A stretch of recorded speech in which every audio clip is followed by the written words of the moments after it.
वजीर आला रेवंत रेड्डी ने ऐलान किया कि दिसंबर में वो पुलिस की तैनाती के बगैर आर्ट्स कॉलेज आएंगे। उन्होंने उस्मानिया यूनिवर्सिटी के लिए 1000 करोड़ रुपए की मंजूरी देने का वादा किया।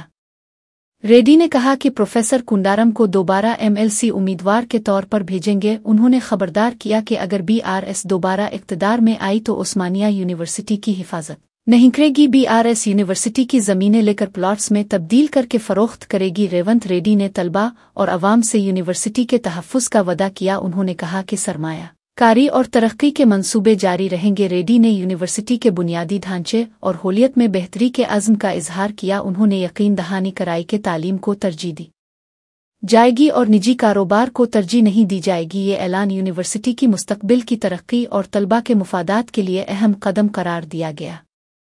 टोटल एजुकेशन नुंची यूनिवर्सिटी नुंची ఒక టీంని రాష్ట్ర ప్రభుత్వం నుంచి విద్యాశాఖ నుంచి సాంకేతికపరమైన ఇంజనీర్లతో పాటు ఎడ్యుకేషన్ సైడ్ నుంచి ఉండే వాళ్ళందరినీ ఒక కమిటీ చిన్న కమిటీని కూర్చి ఉస్మానియా యూనివర్సిటీ 100% ప్రపంచంతో పోటీ పడగలిగే ఒక స్టాన్ఫర్డ్ ఒక ఆక్స్ఫర్డ్ యూనివర్సిటీ స్థాయిలో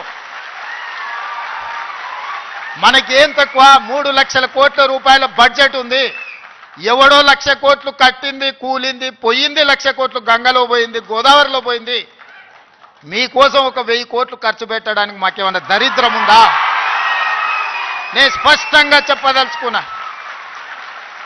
ఈ సంవత్సరం విద్యాశాఖ కోసము 40,000 కోట్లు ఖర్చు పెట్టిన 40,000 కోట్లు ఈ సంవత్సరం young India integrated residential schools 100 నియోజకవర్గాల 100 young India integrated residential schools ఒక్కొక్క స్కూల్ కి 25 ఎకరాల స్థలం 200 కోట్లు 20,000 కోట్ల రూపాయలు ఈ రోజు యంగ్ ఇండియా ఇంటిగ్రేటెడ్ స్కూల్స్ కి నేను సంతకం పెట్టి ఇచ్చిన।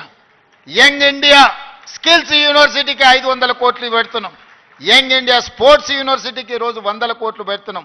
యంగ్ ఇండియా పోలీస్ స్కూల్స్ కి ఈ రోజు మనం 100-200 కోట్లు ఖర్చు పెడుతున్నాం। నేను అడుగుతున్నా